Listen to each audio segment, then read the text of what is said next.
Hey, Z. Yes? War. War never changes. Big explosion!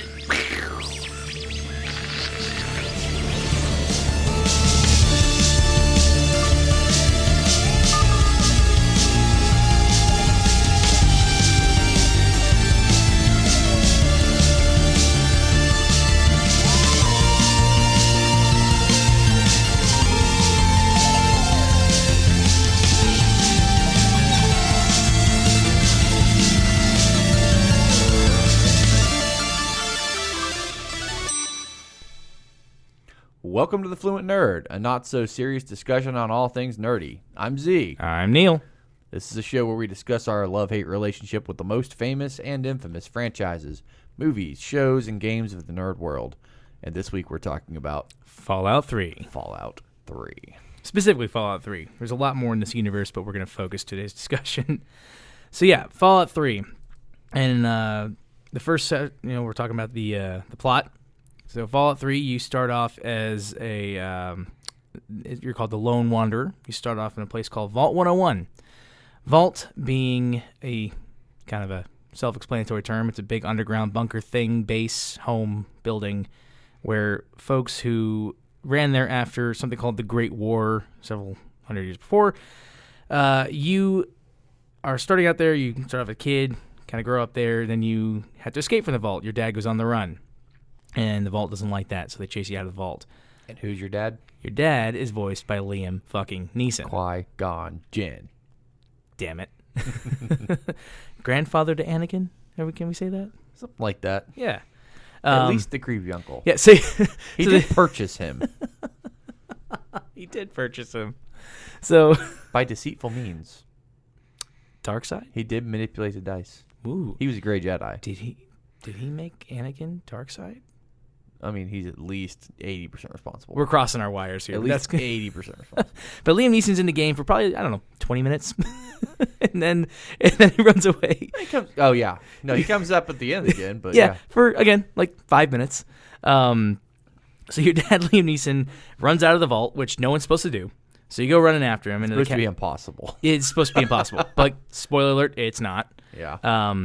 And then you get to rise in the Capital Wasteland, which is the post-apocalyptic land of Washington, D.C. Also, tunnel snakes rule. Tunnel snakes rule. If you don't know, you should. Yeah. Oh, if you haven't played Fallout 3, you're going to be lost during this conversation. Sorry, not sorry. Yeah. But as you escape into the Capital Wasteland, you find yourself, you're an 18-year-old kid trying to find your dad, but you get jumped into a bunch of drama between a bunch of different warring factions. Like... what? I was going to make a joke. I'm not going to. So you're going out there to find your dad, and then you find folks like the Brotherhood of Steel, like a pseudo-religious, knightly army kind of power armor. They're also just massive assholes, usually. Bunch of dicks. Yeah. They're obsessed with getting pre-war technology, but they don't want anyone else to use it. Yeah. And then they also blame pre-war technology for the end of the world, which it did, but then they're trying to save it? Yeah, so I think their thing is they're trying to accumulate it so other people can't use it to That's how I feel about money. Money's evil, so just give it all to me. So just give it all to Z and me. If I have all the money, then you guys can't do anything bad with it. Yeah, only we can do things bad with it. With blackjack and hookers. So these are like an East Coast version of the Brotherhood of Steel. If you're familiar with Fallout, you know why that's different than anything. Then you run into a bunch of raiders, which are practically just Mad Max tweakers, like potheads. And raiders are they wear kink clothes. Yeah, start there. There's lots of leather and studs and spikes. Yeah, so if you're into that kind of thing, and meth, lots of Fallout meth, which is called Psycho. Was that it? Psycho or Jet? Jet. That's it. See, the thing about raiders is they're like the one bad guy you're gonna fight, who comes at you with a pool cue when you have you have an AR-15, when you have a fucking assault rifle or a missile launcher. Yeah, and they'll come at you with a fucking pool cue. And they don't give no fucks because they're high on shit. Pretty much. There's the Enclave, which is the remnants of the U.S. government run by President Henry Eden, who does turn out to just be a computer. I was going to say, spoiler alert. Yeah. He's a robot. I guess a lot like our presidents. Damn. Okay. We get political on this show. Yeah. And Much trendy. such trend. And you pretty much run around and you completely forget about finding your dad, and then you remember to find your dad because it's part of the main quest. And you get to walk through, crazy memorials in DC. Yeah, it's really cool. It's And so the lawn. What do they call that? the mall. The mall. You've been to DC Yes, once. we've gone I over this know. 9,000 fucking times. Anyway, the mall is just like a giant set of trenches with super mutants and It's a war zone. dead Brotherhood guys laying around. And and it it's hits fucking close to great. home, and it's fucking cool. Yeah. We've done, or at least I've done a handful of times, a Fallout pilgrimage up to DC, where I've gone and visited a couple things. Gone through the metro tunnels are a thing that you have to take to get into the city proper, and there's a bunch of ghouls, which are irradiated humans, which are practically rad zombies. That's not my least favorite part of the game, but it's really close. I hated walking around underground that whole time. So Absolutely hated it. is Rad Zombie like a post-apocalyptic version of Rod Zombie, something like that? Rob Zombie? Yeah, I You can't. fucking filthy I casual. was trying to make a joke. It wasn't good. No, it was terrible. I like metal, yeah. I'm so hardcore. I'm not hardcore. You know that. We're going to cover some Rob Zombie movies eventually. Oh, I can't wait. House of a Thousand Corpses, baby. So yeah, it's post-apocalypse. It's pretty great.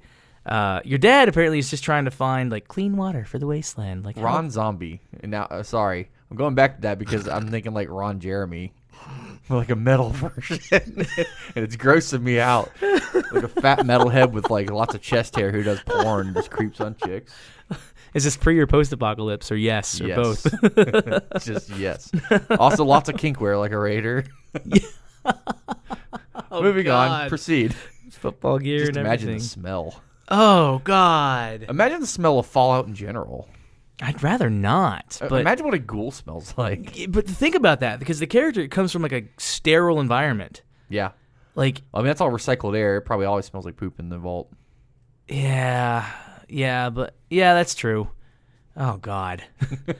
Oh God. People never talk about the smell in post-apocalyptic places. No, but Or like death camps or any of that kind of shit. except in the Book of Eli, where he's like, "I can smell you guys." The only good thing about no soap is Yeah. smelling you guys. Well, we won't spoil that one for everyone Yeah. yet. Yeah, that could probably lead to some other things. But yeah, so a bunch of fun characters. It's one of those games where your decisions really do affect the game in general. So there's a lot of different pathways. It's really a lot of the quests, especially maybe not the main quest as much, but it's a lot of different ways to solve problems. It's an open world game in first person. It's the first Fallout game that's a first person shooter. Yeah. So And the it doesn't do that part very well. Yeah, the thing about games like this is that you can have a completely different experience than your friend who's playing at the same time. And that's really We were talking about, Yeah. we were getting ready for this episode, and we started talking about different side missions, and Neil had some that I'd never played, and I had some that he'd never played. yeah, It's completely different. And there's also a karma system in this one, which it does extremely well. which I've played this game probably at least 5 times all the way through. How And many I times was- are you not? I was evil a as good fuck? guy the first time, and I was bad every other time. I can't help it. It's fun being bad. I can't help it. Every time I play a game like this, I always end up being light side, goody goody. I'm like, am I just a fucking wet paper bag? Because yes, but not even in video games can I truly be an evil character. Oh, I can. Because I always do something and I go, that was dumb. Why did I fucking do that? I'm going to name my character Ron Zombie next time. Ron Zombie. God damn it. I'll never let that go. Or it'll never get let go. Never let them. Let it go. Christ. So there's some pretty cool side quests that I think we should talk about. Maybe we can save that for a section here later on. But what are some things that stick out to you about the game, about just in general? I mean, this was the first game that I played that was like open world that you could just do whatever. Same. You know, it's like living in the real world, but better. Yeah. Just do whatever Because you your want. consequences matter, but not really.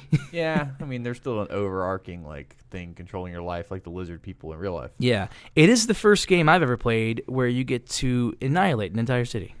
Yes, we were talking about that earlier because there is an option to blow up a city with a nuke, And Neil asked how many times I've done that in the game, and I said, well, dude, how many times do you get to blow something up with a nuke in real life? Of course I'm going to blow it up in the fucking game. Yeah, and I didn't do it until I only did it in one of my playthroughs, and that's after like you were talking to me about it. Like I was like, wait, you can actually do that? And you're like, yeah, like it's a thing you can actually do. I was like, oh, I just thought it was a threat. I have done it in 80% of my playthroughs. I had no idea that you could actually do it. I thought it was just like, oh, that's kind of a fun idea, and then like I'd never go through with it, you piece of shit. But that's in general, I guess, a little bit about the game. We'll come back here in a minute and talk about some of the quests that we go through and some of our experiences going through them. Fun facts and trivia. Yeah. All right, so some trivia about Fallout 3. The first week of publication, it actually beat out the combined chapters of the first two, and it actually had 57% stronger sales than the first week of Oblivion, which launched in 2006. Damn. From the same company. Granted, I didn't play Oblivion until after playing Fallout 3, so I guess it makes sense. Well, I started with Morrowind. Oh, that's right. I'm a TES nerd. Nerd. Yeah. I loved. Don't get me wrong. I love the Elder Scrolls. I just didn't get involved until Skyrim. Fucking filthy casual. Yeah. Okay. Okay. So there were a bunch of drug references in the game, and they got cut and changed out. Australia removed all the animations of the drugs, and they made them change morphine to Med-X. They don't want you getting drugged today and under, do they? Yeah. Why Australia though? They've got really strong laws against video games. It's fucking weird. Yeah. And that's the land of Mad Max. That is ironic. Uh-huh. Ironic. Jeez. They never released Fallout 3 in India because of Brahmin. Oh, shit. Seriously. I know. It makes sense. Brahmin are a two-headed cattle species. Yeah, they're what cows end up mutating into. Yeah. Because that's how science works. So, yeah, obviously there's the cow India thing going on there, but also it's also the name of Brahmin. Yeah, it's a name of a caste of priests and scholars in the Hindu religion. Yikes. Okay. Yup. Japan, surprisingly or not, took out the whole quest about blowing up the nuke in the middle of a town. There's no Mr. Burke, who is like one of my favorite characters. He's the guy in Tenpenny Towers. Also, he's pretty much Nigel McEnglishman. Just generic. No, Alistair Tenpenny is. That's what I just said. Oh, well, Mr. Burke leads you to Alistair Tenpenny. Yeah. They're like the same person. One leads to the other, yeah. Just because we see them in the same room does not mean they're not the same person. We don't ever go into their backgrounds, so there's really, it could be anything. That's true. It's implied they're like Satan, though. Because I played the mission several times. The implication is that they're like Satan and a demon, kind of. Whoa. Because their only goal is to blow up Megaton and be rich. Because it's an eyesore. Yeah. He just doesn't like Massive it. finger He's quotes. just a fucking dick. That's actually... So, yeah. Whoa. In the Japan version, you cannot ever meet Mr. Burke in Megaton. Thus, you can't go meet Alistair Tenpenny. Well, you can still go meet Alistair Tenpenny. It just doesn't start that quest. Because you can always go live. So, I guess, wait. I don't know if you can. Wow. Yeah, because the only way you can live there is if you blow up Megaton. Mm-hmm. Huh. That's why I had an apartment there every time. A penthouse. Mm-hmm. I blew some mofos up. That's interesting, man. It's a fun fact that I found. Vault-Tec, being the whole mad science, fucker aperture science of the Fallout universe, if you're familiar with Portal, which I don't think you are. Nope. Originally... I've seen the shirts. Yeah, I'm familiar. The popular T-shirts, and the cake is a lie. Sure. That's a Portal joke. You don't get it, do you? No. Well... why would I understand that joke if I haven't played it? Because it's internet famous. But I've heard it. I just don't. So Tim Kaine, the actual creator of Fallout, wasn't actually sure he was going to make Vault-Tec like the crazy science Is Tim folks. Kaine related to Bob Kane? I have no idea. Bob Kane of DC. He invented Batman. Oh, I don't know. I don't think so. That would be an interesting correlation. Would be kind of cool. Yeah. But he didn't know that. He didn't think of the idea of Vault-Tec being like crazy science guys and doing all the weird Vault experiments until the beginning of Fallout 2. So Fallout 1, they were just Fallout shelters and stuff. Interesting. So I thought that was kind of fun.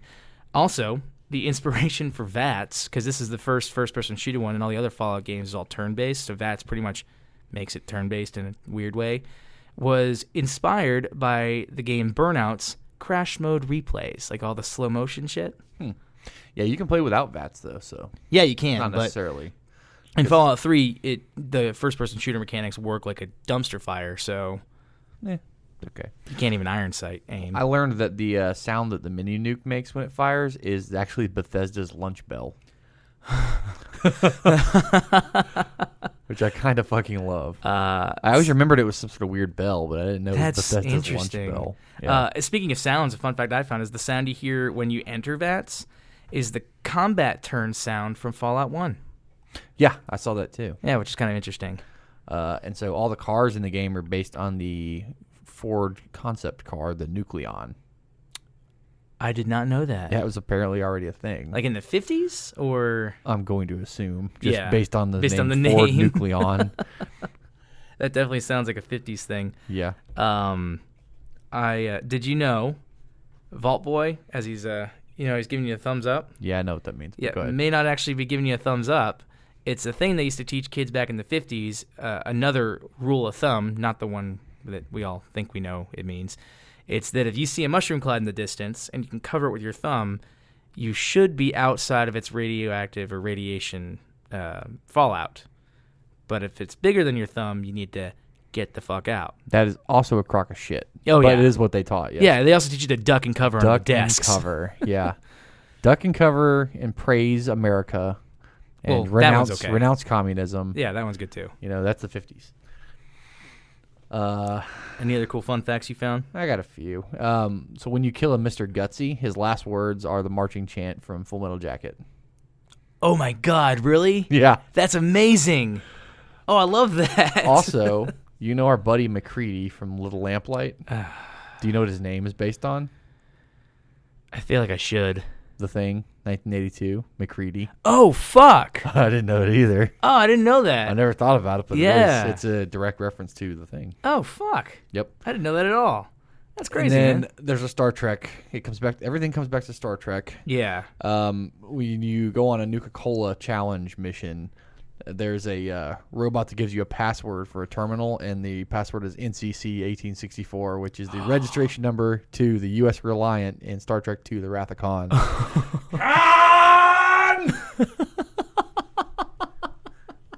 I did not even... That's in a Nuka-Cola plant? Yeah. Oh, that's crazy. Yeah, there you go. Those are my funnest of facts. Yeah, I can't... I was going through my notes here. I don't think I have any funner facts, except that apparently Fallout was almost entirely derailed by Dungeons and Dragons, because the company who was making Fallout 1 apparently got the rights to make a Dungeons and Dragons based game, and they're like, yeah, let's ditch the whole Fallout thing. But Oh, you mean kind of how New Vegas was made?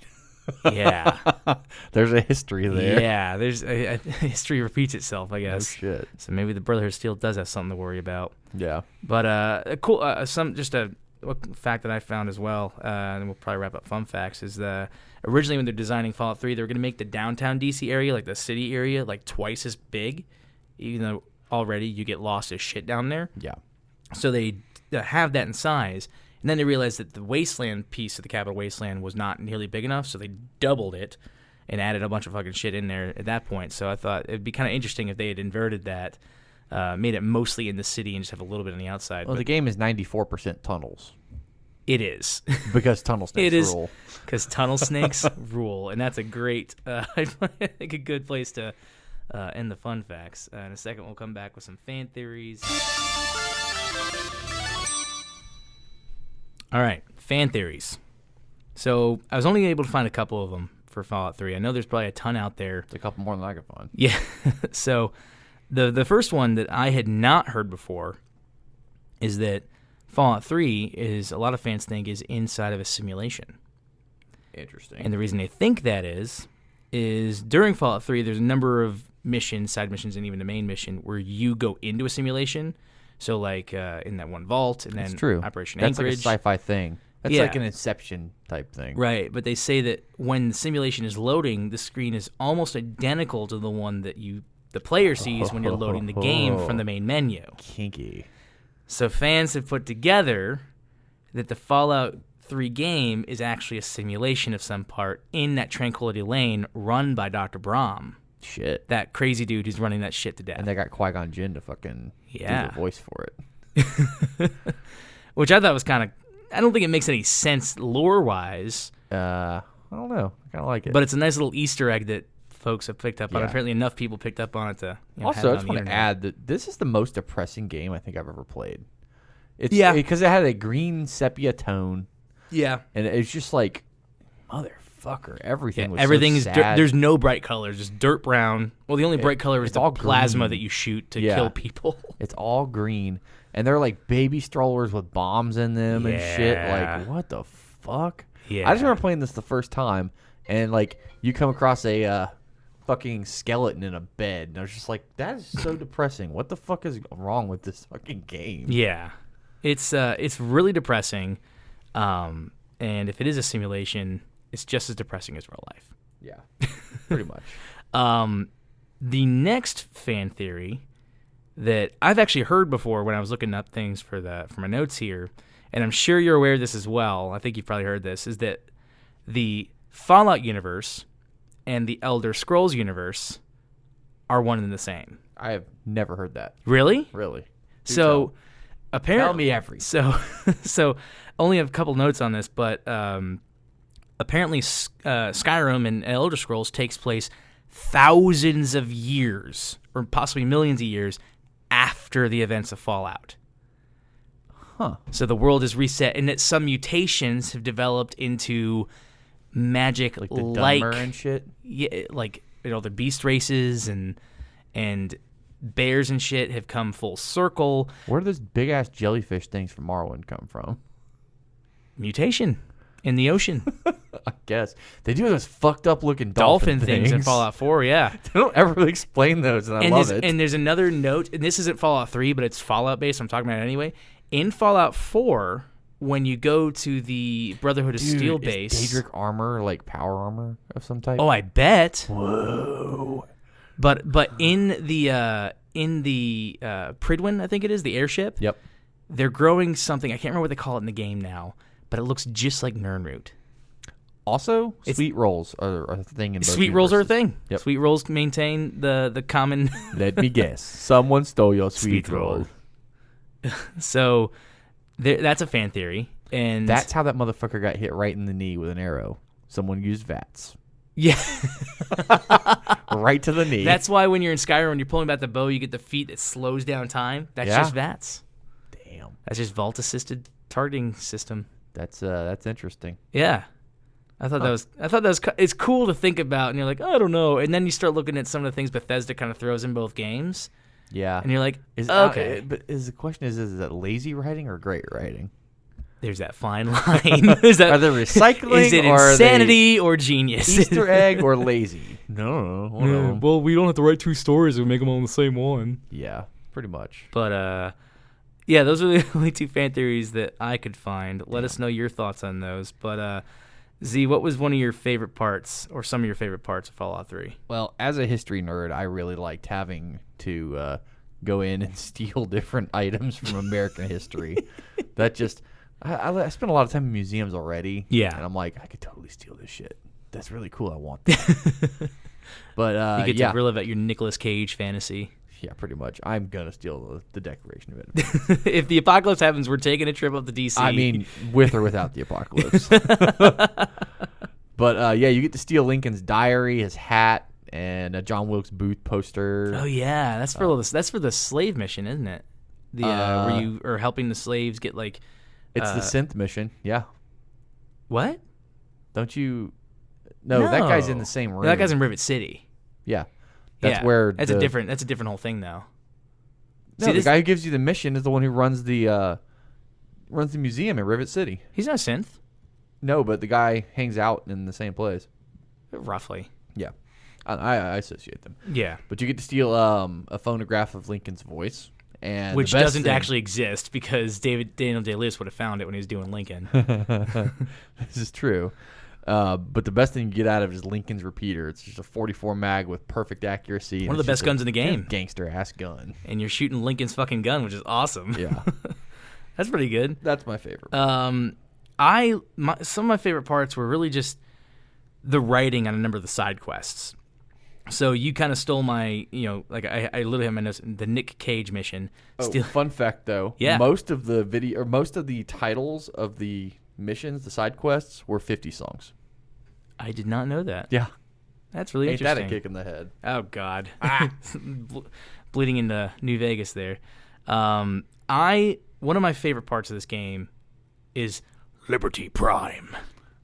I almost did a Liberty Prime cosplay, but then I got lazy. Yeah, that's just Fucking MO. love Liberty Prime. Death is a preferable alternative to communism. But the whole last mission for like the main storyline, the Take It Back mission, so good. was just watching a giant robot throw nuclear bombs at your enemy whilst spouting Screaming anti-communism at them about being commies. is The liberation of Anchorage.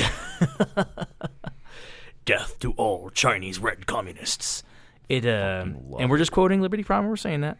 But also, But that was I got a freedom boner playing that mission. America, Fuck yeah.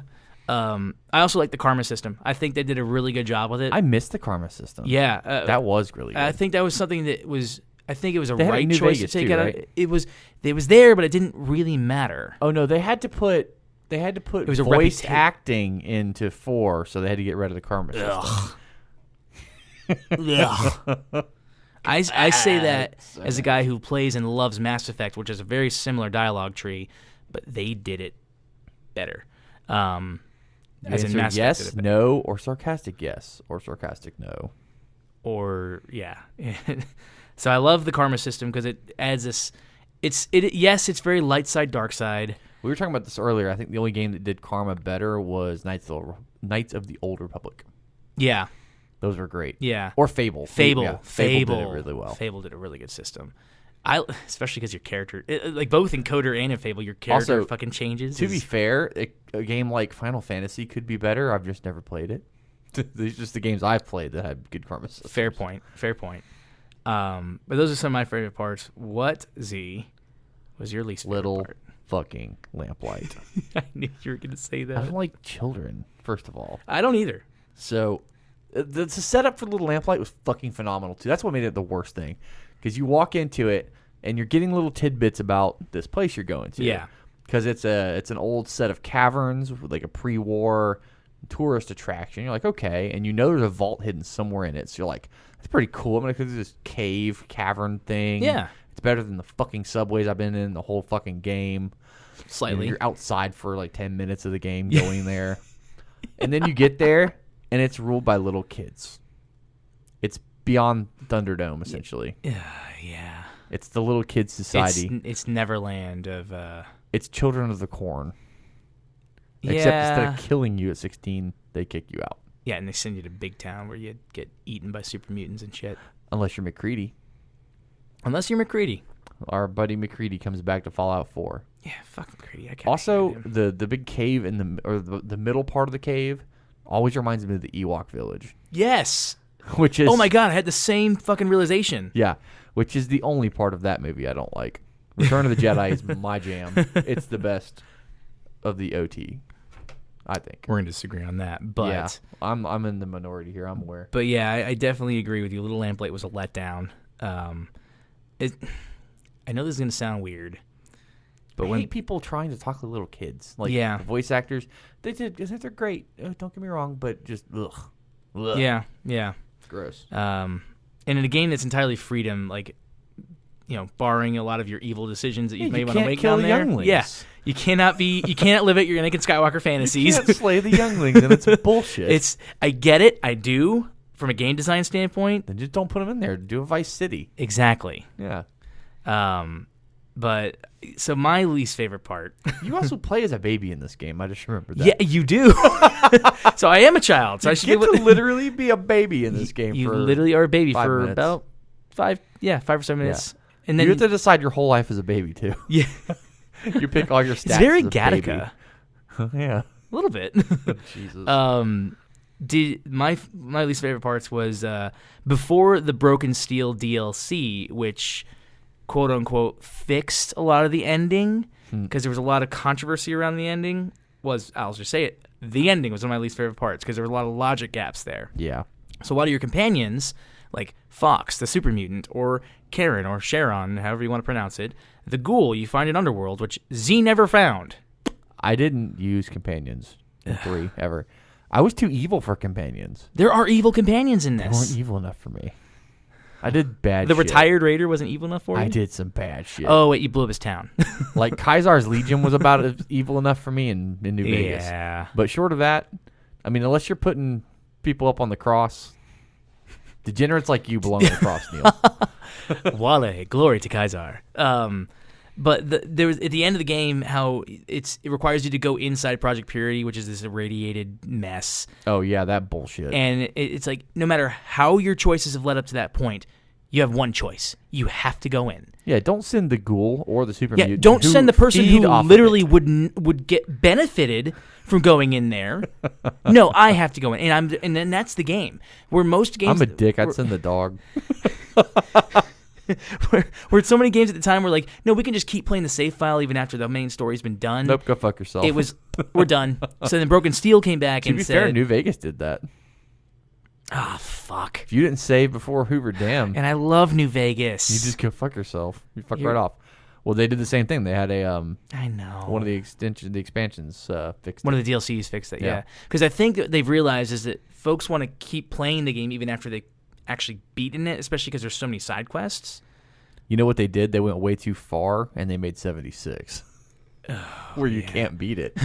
It's what is it like the evolution meme where it's like, okay, more. Oh God, go back. Yeah, it's like the political spectrum that just like Keeps wags penduluming, too far on one yeah. side or the other. Yeah, we'll get to 76 at some point maybe, but Yeah. yeah. But that was We'll do 76 when they send us a canvas bag.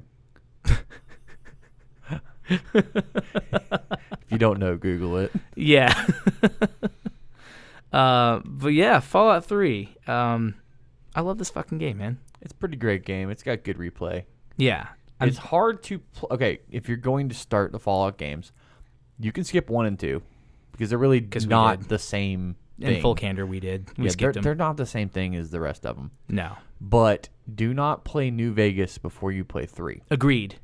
In Fully fact, agreed. play 3 first. Yeah. Do not play New Vegas or 4 before you play 3. I'm going to say this, though, that New Vegas is superior. New Vegas is the best Fallout game. Agreed. Absolutely. And, yeah, there's maybe 3 or 4 people in the world who disagree, and they're wrong. But New Vegas is the best one, and you won't be able to play 3 if you play New Vegas first. Yeah. And a lot of people It's- like 4 because it's so different, but you won't be able to play 3 if Yeah. you play 4 first. I So feel, play 3 I feel first. it's like playing Skyrim before playing Oblivion. That was my curse. Yeah, Is I it- could see why that would fuck you up. Yeah. Because I've tried to show you Morrowind a few times, and that's Yeah. real hard. And I totally appreciate that. It's That's sort of an so inside joke. old. I totally get it. Especially like it's almost like trying to get kids to play like Jedi Outcast. Tetris. Tetris or Pong. It's like I played Oblivion with assault rifles, so I can't play Oblivion without assault rifles, you know? Yeah. But if you haven't played Fallout, please go play it. Let us know your thoughts. I don't want to set the world on fire, Z. Damn. Okay. Well, that's a great place to end. We'll see you guys next week.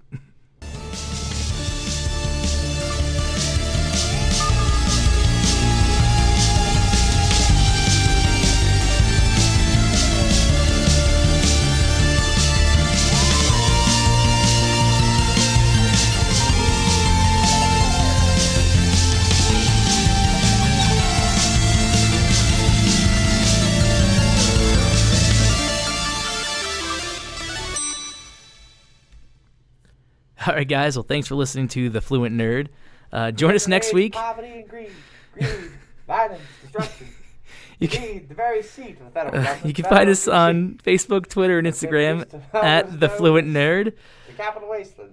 I got iBot Z in the back. Capital Wasteland. If you like what you heard, please leave us a 5-star review somewhere, wherever you get your podcasts. Also, tell your friends about us. Seriously, text one or call one right now. Shout if you happen to be in public. Just let people know about us. Like our buddy 3 Dog. Oh! You can send us your feedback, show ideas, or behind-the-scenes stories to thefluentnerd@gmail.com. We want to give a very special thanks again to our musical talent, Sean Ryan. Please catch him on Instagram, SoundCloud, and Facebook. Again, that is Sean Ryan. Thanks, guys, again for listening, and we'll see you next week. Bye-bye. 3 Dog out.